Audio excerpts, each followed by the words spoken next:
Jeffrey Epstein is globally recognized as one of the most prolific and dangerous predators in modern criminal history. But for years, he operated freely within the highest tiers of the global scientific and academic elite. He hosted exclusive closed-door dinners where the brightest minds on Earth gathered to debate the ethics of AI, decode human genetics, and map out humanity's future. How exactly does a known criminal secure a seat at the table with Nobel laureates and tech pioneers? He didn't stumble into these rooms by accident. He engineered a deliberate, highly calculated system of reputation laundering. Politicians have obvious agendas, and Hollywood celebrities offer superficial fame. To hide his activities, Epstein needed a shield that was far more durable, so he zeroed in on the scientific and technological communities.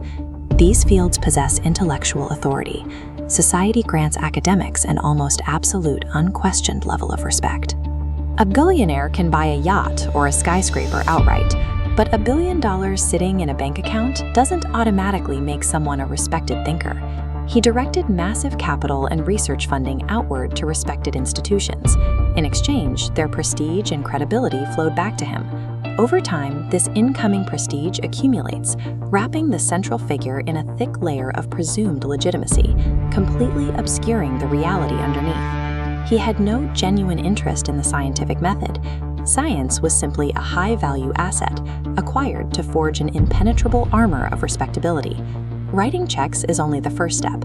To make the armor work, he needed a physical arena to deploy it in.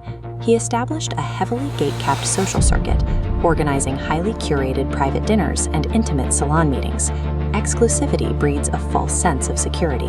When entering a closed, gate-kept room, invitees implicitly assume everyone else inside has already been thoroughly vetted. Simply standing next to a famous physicist or mathematician initiates a process of credibility by osmosis. Outsiders look at the photos and naturally assume the host is a peer to the geniuses.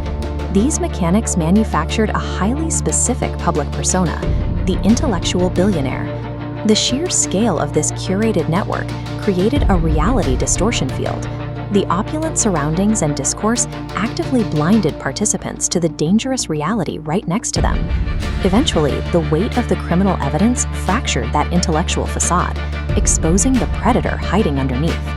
But the strategy worked seamlessly for over a decade. The intellectual disguise successfully insulated him from scrutiny year after year. This exposes a severe vulnerability in how elite networks operate. The promise of massive institutional funding actively corrupts group psychology.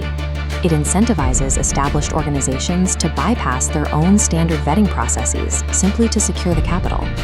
We often view high-level philanthropy and powerful networking as engines for human progress. An elite reputation is no guarantee of character.